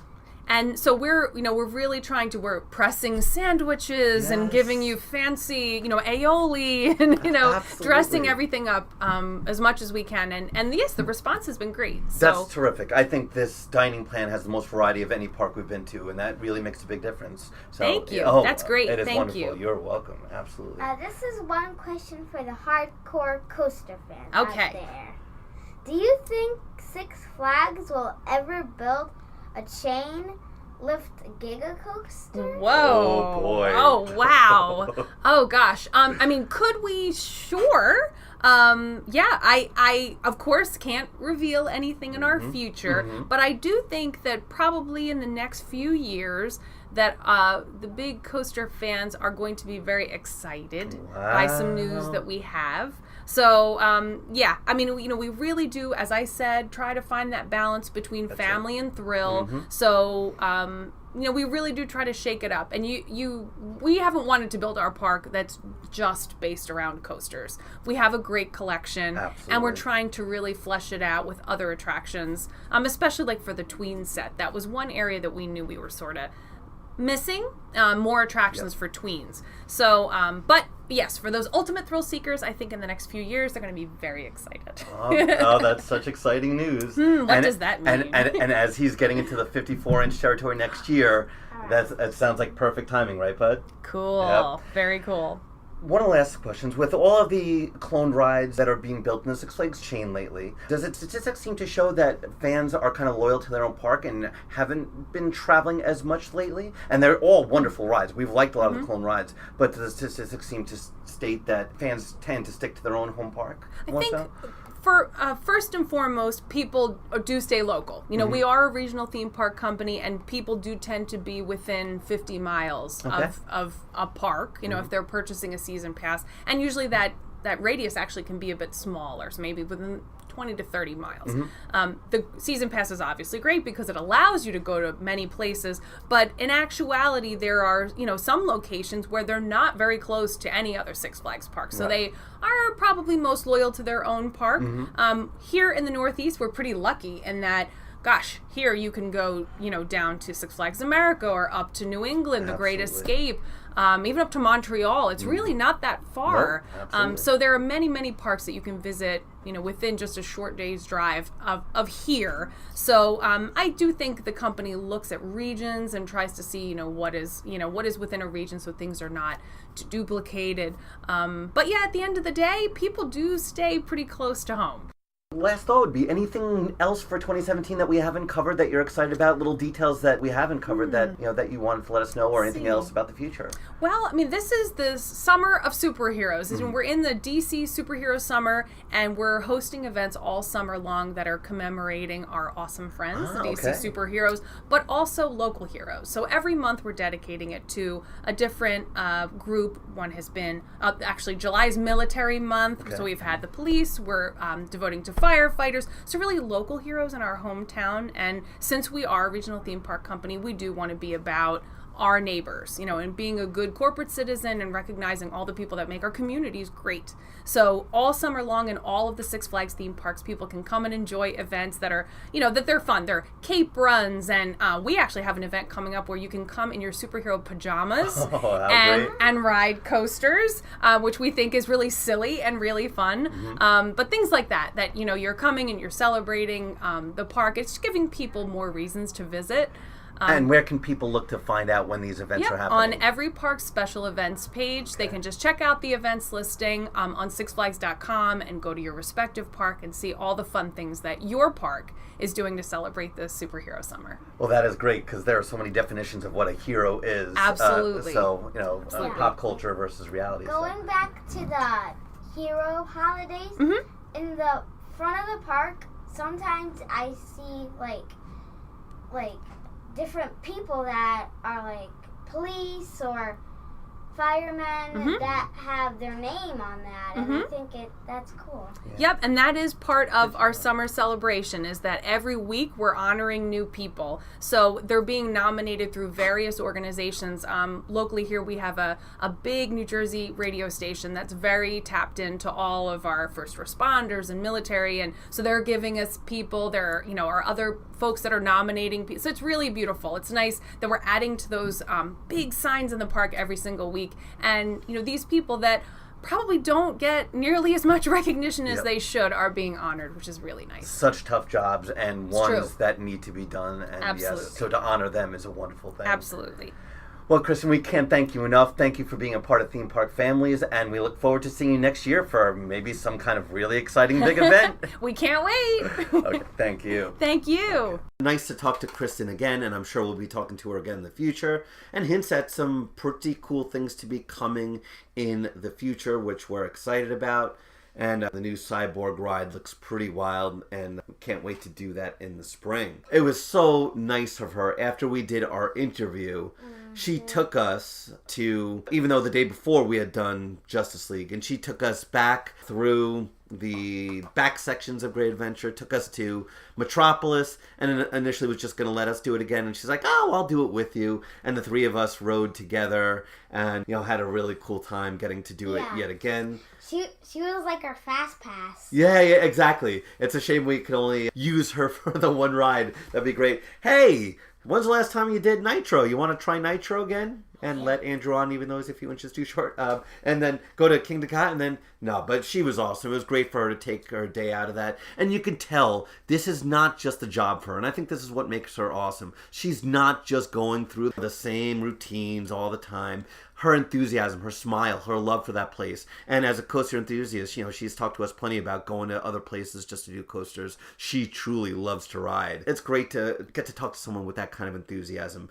So let's go through, Rue, some of the list of flat rides. And with Great Adventure is unique. They have an interesting flat ride selection where it's not a lot of extreme, brand new, ultra modern ones, but they have a weird mix between some older stuff, some stuff for the whole family, and then a couple of new cool things that are coming out. It's a weird mix. One of our old tips of the week that we did in a previous episode was look at the website to check out heights. And while that's still a good tip, with Great Adventure, and I noticed with going with Maddie, who's our 2-year-old, that what they say on their website is not necessarily the exact truth. That they have the minimum height, but then there are additions to that. Like it'll be 42 inches, but if you're with an adult, and that's the part they kind of leave out of some of the things on the internet. So we'll take a look at that. First of all, Big Wheel. And Big Wheel has a plaque in front of it that when it was built, it was the tallest Ferris wheel in the country. 150 feet tall. And with a parent, anyone can ride as long as they can walk. The nice thing about this Ferris wheel, and my wife Melissa is always nervous about this, but the Big Wheel at Great Adventure, the cage is completely closed. So anyone nervous about a wriggling little kid, which is understandable, it is completely closed, just like the Sky Ride is as well. Compared to, what was it, Cedar Point Sky Ride is a lot more open, right? Yeah. And I think we noticed that last time. The Big Wheel, as long as your child can walk, a good option. So yeah. Like, there are bars all around it and stuff. Exactly. Nobody's gonna know. No falling out of that one. Pretty much impossible. Love the Big Wheel. It gives you a great view of Nitro right there. Yes, and then you have your lake. That's a pretty good view. Yeah. A nice light package at night. Yep. But the thing is, it doesn't always run these last couple of years. There have been plenty of times where we've been in Great Adventure and it hasn't been opened. And I don't even know if it's necessarily always because of mechanical stuff or staffing or whatever. But love the Big Wheel. That's one of my favorite Ferris wheels. Houdini's Great Escape. Another example of a ride that you can ride with a child as long as they can walk and are with an adult. And so, a pretty intense experience for a toddler. Maddie liked it when she went, kind of clung to me, but still liked it. And in terms of Six Flags with theming, a pretty impressive ride, right?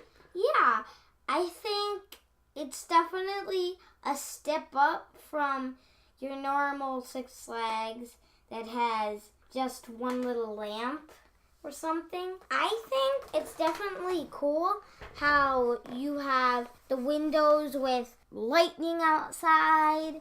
And I think it's definitely a cool effect where it looks like you're going upside down.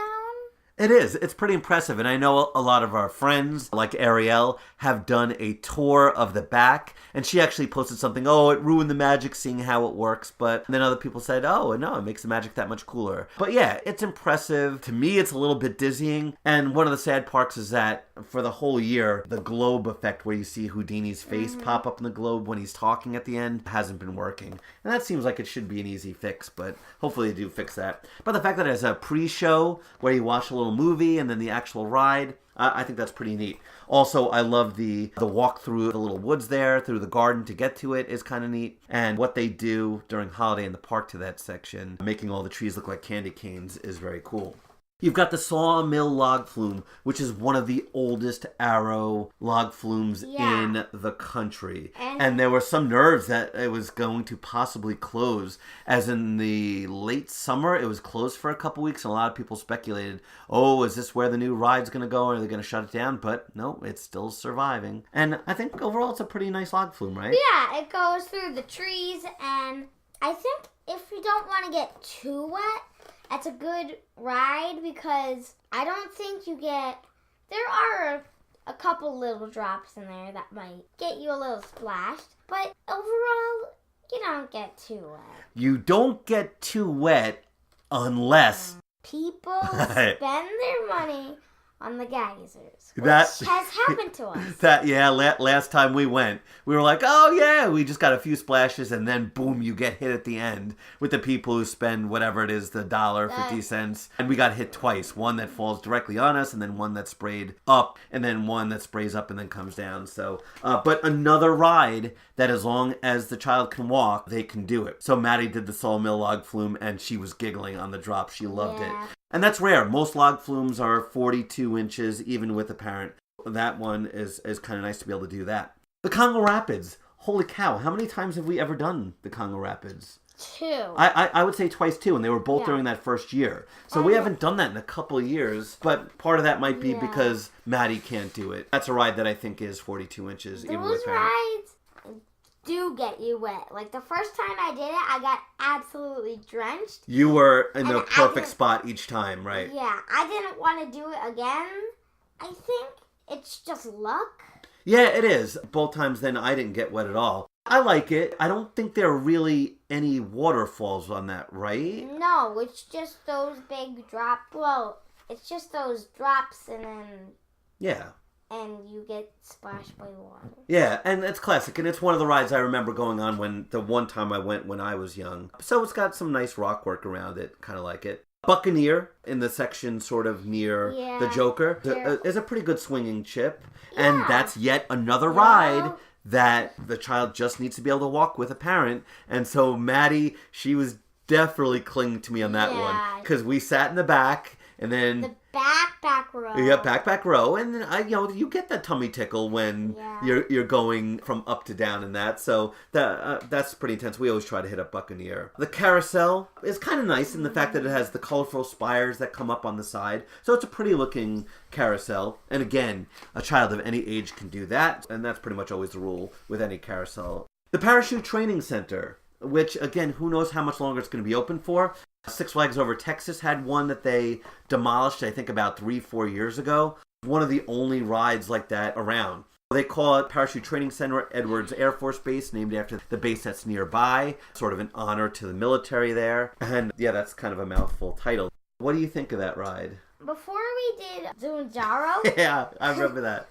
We did that, and we went on the side the side of Zunjaro, and we were like, whoa, that's much taller. And then when it went down, it didn't have that many brakes, so it was kind of fast for... Yeah. It's a weird ride in that way that you look and you see Zumandjaro is literally over double how tall that is, and that's around 200 feet.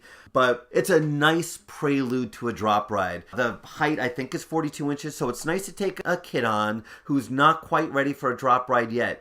And it gives you the slight feel of being up high and going down a little bit, but not too extreme away. So it's kind of nice. And you can have 3 people on it, and that way it's kind of nice, too, that a parent can go on with 2 kids.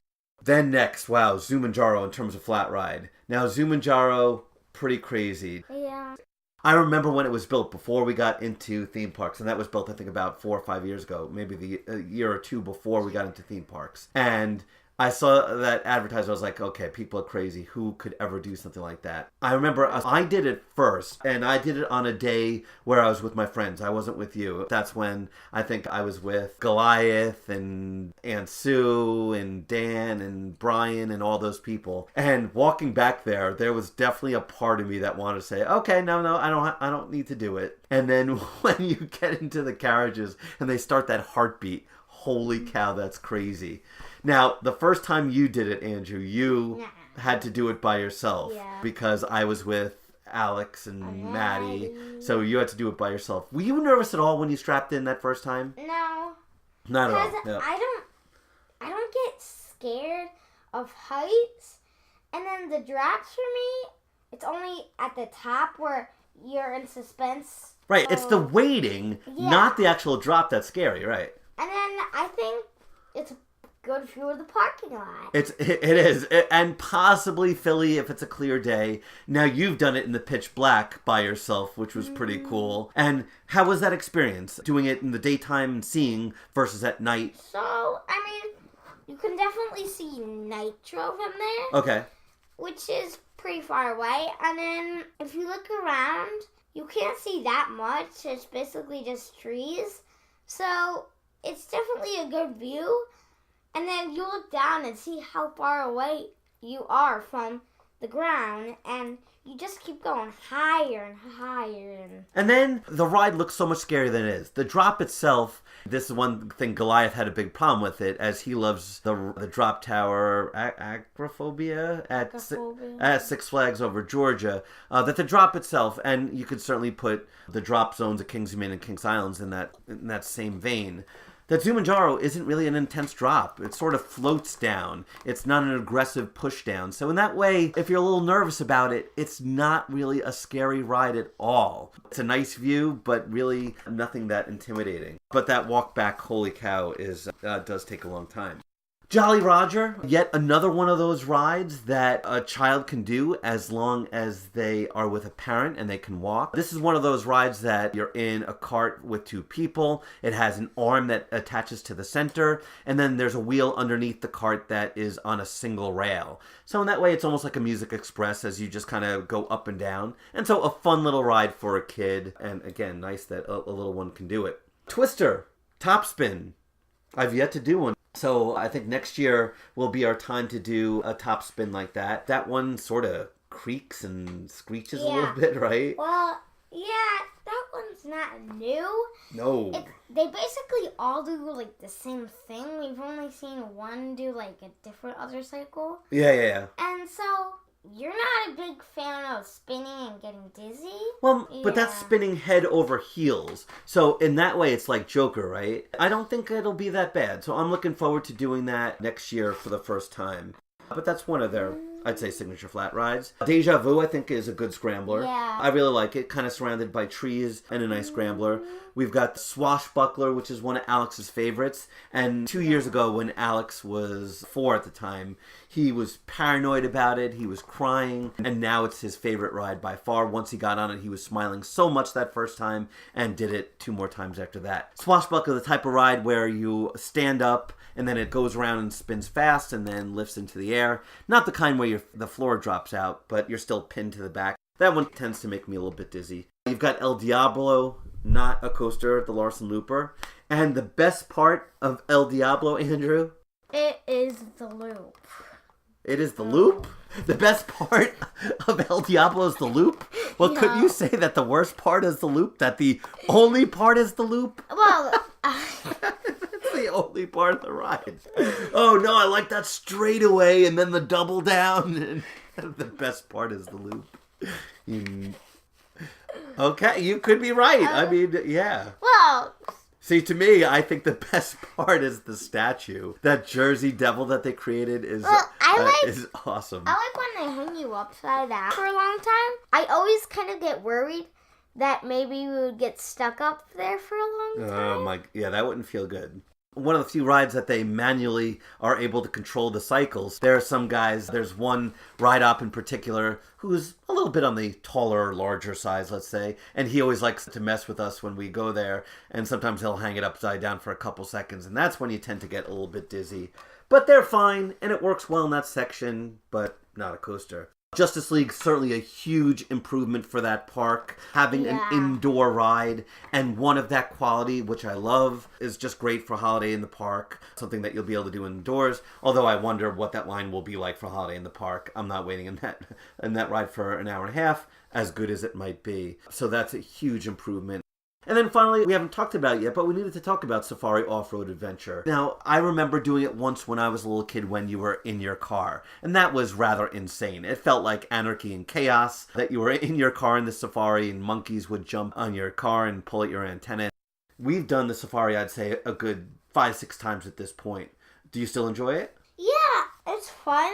You definitely have all your typical animals, and then some that you might not know about. And then you have your white tiger. That's kind of cool. Beautiful. One of my favorite animals there, undoubtedly. I would say my favorite. The white Bengal tiger. The lions are impressive. You've got elephants. Yeah. And the tour guides are really knowledgeable. I give them credit. Each one tells you a little bit something different. The one thing I will say, the road's a bit bumpy. Holy cow. That it's a bit of a jarring ride that way. Even worse than an SLC, maybe.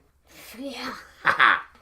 So my favorite part about the whole tour is the bears. When you get to see the baby bears, it's so cute. Oh, the baby bears and their enclosure. They have a nursery. Yep. A couple different nurseries, and they're super cute. The bears on a hot day will be in the water splashing around. So the bears are great. The kangaroos are awesome too.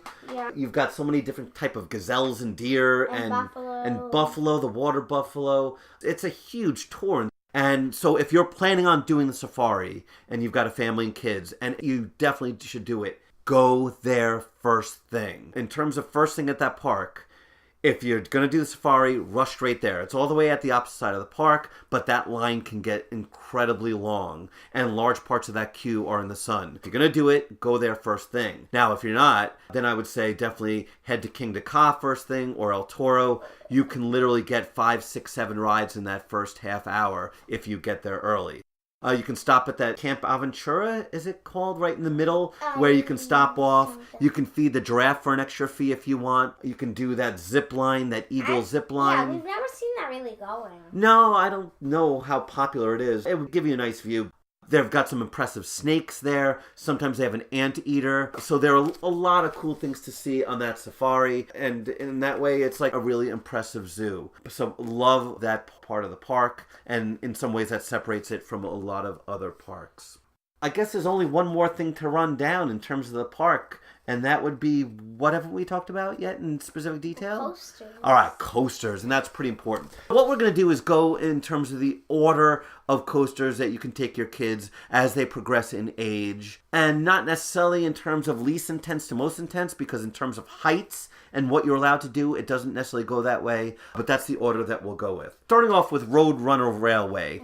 And that's their little 10-foot tall coaster that almost every single park has. And that is in that seaport section there. And a ride, again, that a child just needs to be tall enough to walk to be able to do it with a parent.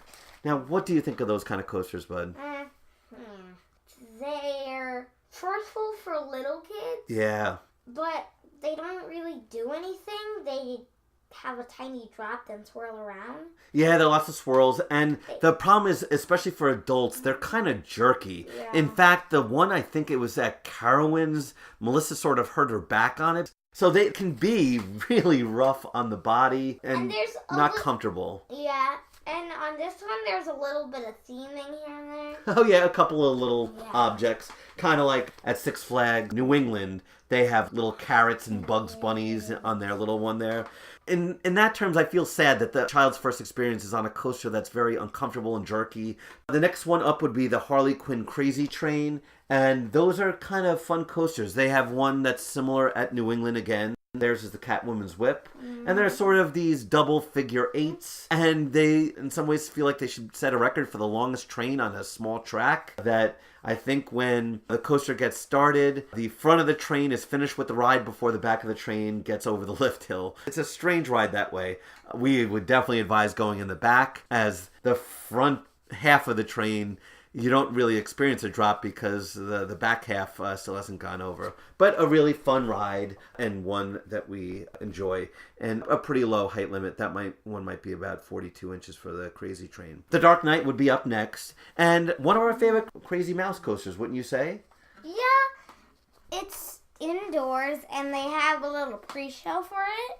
And although warning about the pre-show, especially like with Alex. Yeah, there's a loud bang. it doesn't really affect adults because they don't get as paranoid about that. Yeah. And then...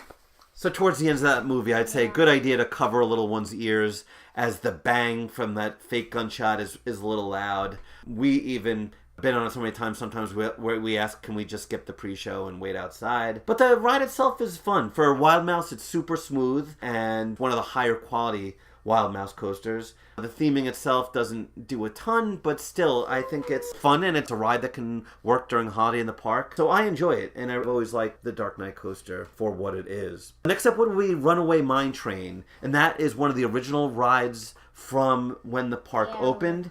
And up until recently, I think it might have been one of my favorite mine train coasters. Well, with that being, I haven't been to Disney yet to do any of theirs. But up until recently, it was probably my favorite mine train coaster of any at the major parks until Thunderation. Thank you very much, Slater, for introducing us to that. Thunderation blows this away. But there are a lot of nice things about the Runaway Mine Train. First of all, as you go up the lift hill, seeing El Toro's lift hill is like inspiring. Like, wow, that's a lot taller. And then it's got a couple nice things. You start out with a helix, and then it's got a nice up and down section. Then after a sort of brake run, you go down another helix. And then you've got a pop of little air right before you make the dive down to the lake. And that final curve of the lake is beautiful. And I've heard, like, when you do... that there's, like, gold in there. Oh, gold there's rumors of, the pirates. No, you don't think so? And by the time your child's about 4, usually they can do the Runaway Mine Train. Next up on that list would be Skull Mountain, which has a pretty low height limit as well. And Skull Mountain can be a little intimidating that it's inside. Yeah, 44 inches. It's inside. It's almost completely dark. A little light gets in. And it is famous for back row with its intensity and drop. Drop. For a junior coaster, sort of, that drop in the back row with your first time ever riding the coaster in the dark is pretty good, right? And then they have that loud music. Yeah, and that moan, and then it's sort of dance music, is it? Or rock? No, it's rock. It's hard rock music, and then it's got that strobe light at the end, which is a little bit annoying, but... Weird. Yeah, an intimate ride at that park and a nice introduction to something a little bit scarier and indoors and dark. Next up at the 48-inch level would be the Joker. And the Joker is a unique ride. We've done it by now probably about 5 times, I'd say, somewhere around there. And it's fun. The drops are not too scary for a kid who's around 5, 6, who's ready to do 48 inches. It shouldn't be that intimidating of a ride. What do you think of Joker? So... I think the most intense part is that first little bit where you start spinning a lot. Right, before even the first drop, right. The drops themselves aren't as intense as and sometimes you get like 9 spins. Sometimes you get 1.5. Yeah, exactly. And sometimes it's tough to know what side up are you and down. You'd think it looks like a ride that would be dizzying, but it really isn't. So a ton of fun. It's a ride that makes me laugh. My only complaint is I wish it was longer, especially if you have a little bit of a line. It just feels like it's over so quickly. But it's nice because it's another 48-inch coaster. Well, next up, in terms of height, El Toro, the winner of the Golden Ticket Award for Best Wooden Coaster. And at 48 inches, a ride that 5, 6-year-old can do. And, 5-year-olds definitely can 48 inches. The first time you did it? You were 6 the first time you did it. Yeah. So, a tall 5-year-old absolutely could do it. Although, it is... what we realized after we tried other coasters, if you can do El Toro, you pretty much can do anything in terms of intensity and this is like my favorite coaster.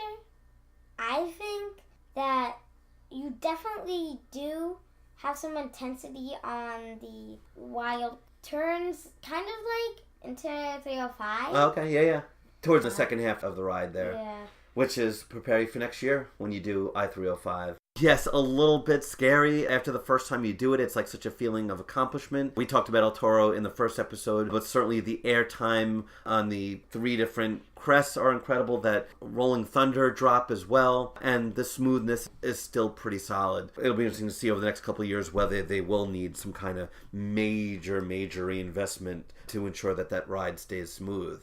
In terms of that park, if your child can handle El Toro, you can assure them you can handle anything else. So next up, 5 B&Ms. There are no other American parks, I believe, that have 5 B&Ms, and that is pretty exceptional. I think starting out with least intense would be Bizarro, and I'm so excited for you to do Bizarro next year. Bizarro... I've already done Florals coasters. Oh, yeah? Well, I've done basically floors for You mean- me, because all of the other B&Ms, I can't touch the floor, so... Okay, that's a good...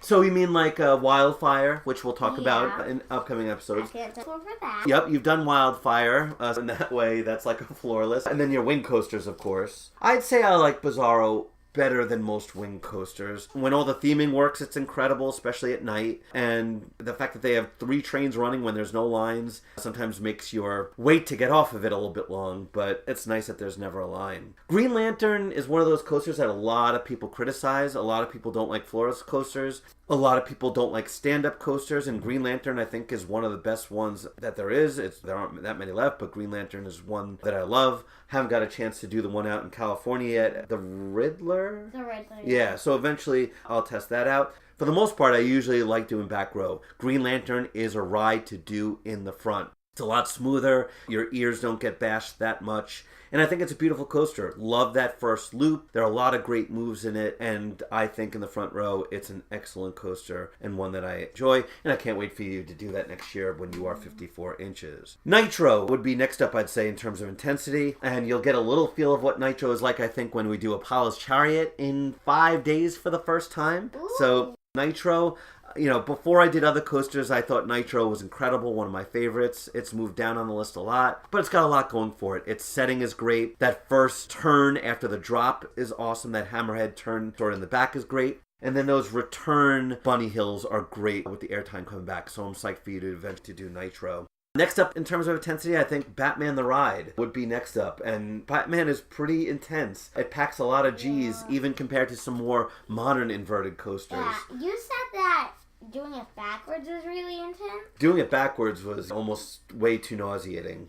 Yeah, it was rough. It just never lets up. So I'm excited for you to do that as well. Amazing that it still holds up in terms of intensity all those years later. Next up, Superman Ultimate Flight. There's only 2 words why I'm excited for you to do that, and why this actually, exactly, pretzel loop, and that's why I put this ahead of Batman in terms of it being more intense. The pretzel loop, to me, especially in the back row, is probably the most or second most intense move in the park. When you get pulled underneath and then you're whipped back around, that's one of the few moves that makes me make a sound like, ugh, it just gets you in the gut, and that's a crazy move. Well, what's the first? Well, in terms of the first most intense, part of me says the back row first drop in El Toro is pretty intense. Yeah. But we've done it so many times that by now it's not as big of a deal. So I guess the most intense move at the park has to be King Daka's launch. You've experienced it on Top Thrill. It's not that much difference, but I love King Daka. Unpopular coaster opinion, I like King Daka more than Top Thrill Dragster. It's taller, it's a little faster, not that you really notice either of those things. But I really like that return bunny hill. To me, it just adds to the intensity, going back up that hill fast, and then cresting, even though it's not really a ton of airtime, and then braking on the downside. I just think it makes it more interesting than Top Thrill. Now, of course, the scenery isn't as nice looking at the lake, but otherwise, I like King Daka better. And one of those tips about getting there early, that line for King Daka is nothing. And every single time I've done it, and some people complain about it being rougher than Top Thrill, and that's possible, but every single time I've done King Daka, and that's maybe 5 times by now I've done King Daka, every single time I've done it front row. And it's a weird ride in that there's no longer line for front row than there is any other row. People tend to spread out, but it's super smooth in the front, and that view is pretty crazy. And just halfway down that track, you feel like, oh my gosh, is it really going to go faster? Once that catch car lets go, just before you start going up, then it eases up. But love that ride so much, and front row is great. There's your list of great adventure coasters. I think it's a great collection, absolutely one of the best in the world, and still some things that it's lacking. It would be nice to have a more traditional GCI coaster maybe, that goes through the woods maybe to complement things. Thinking about it, what kind of coaster would you like to see come there? Well, I think a dive coaster near the lake would be cool. Okay. We've heard some rumors about that. Yeah. And so I would think Dive or wing. Yeah. Either one. Yeah, possibly. And you go into you go under the water and do this whole section under the water. Then you come up and do some cool elements there. I think that would be kind of neat. And then, good idea, GCI in the woods. Under the water, like Anaconda at King's Dominion, you mean like that? Like a little...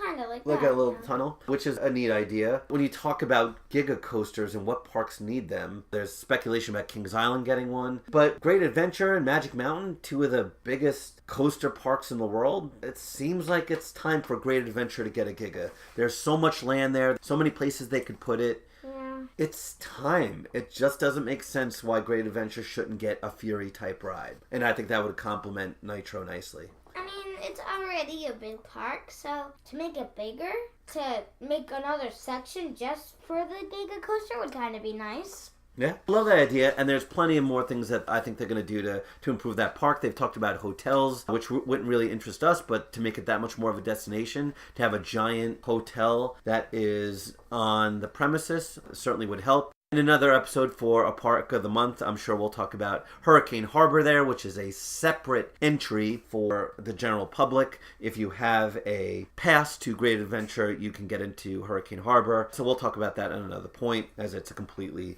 separate gated entrance there. On to our tip of the day. Tip of the day, tip of the day. It's the tip of the day. Tip of the day, tip of the day. It's the tip of the day. Yeah. All right, Andrew, so you came up with today's idea for the tip of the day. So what do you want to say about... Our tip of the day is line cutting. How to stop line cutting and to do it. Because most people just say, there's another line cutter. But some people, like at Moose on the Loose when we saw some people do it, I think that's definitely something that people should do more. And so that's going to be our tip of the day today. And I love that idea. That line cutting is so wrong, especially when it's a huge group. Here's the one little caveat with that, my little Andrew, is that when it was on Moose on the Loose, which is a great flat ride, it was like a 10-year-old girl and her family who was cutting. When there's that incident like at Six Flags Great America, where it was like 14 late teens and mid-teens, things could become a little bit more problematic. Dealing with line cutters, it's nice when you have a group of lots of people who can help battle it, but do so with caution, as no one wants to end up in the hospital after confronting line cutters. It's kind of a nice thing where if you ever had security who are watching these lines and that you didn't have to take it into your own hands, but unfortunately sometimes you just got to do so. All right, well, nice to be back. It's been way too long. And again, our next episode will be coming out real soon. So remember to send us audio or writing for our interactive topic that we're going to do here in just the next episode or two with what are some of your memorable numbered coaster rides, whether it was number 1, 50, or 100, or anything else, one special memorable number that stuck out with you, whether your lucky number is 124 and it was that number coaster. So you could send us a note or an MP3 at themeparkfamilies@gmail.com. Again, that's themeparkfamilies@gmail.com. We'll also be sending a post about this topic on Facebook at Theme Park Families and tweeting about it at Theme Park Fam. So follow us there and respond that way if you'd like, if you don't want to do audio. Also, you can subscribe on iTunes to us and scribe a little review, which could help us out a little bit. So thanks for doing that if you had time. And you can certainly send us any trip reports if you want, like we heard in the front of this episode. That's okay, and we would love to hear some of the coaster in the background, and you can do that too. Absolutely. Thanks to Evan and Justin for sharing that with us. So if you have someone of that age and you want to let us know how their day went, or a grandma who's 94 who's excited to be in the park as well, doesn't matter what age, we're fine with anyone in the family and hearing from them.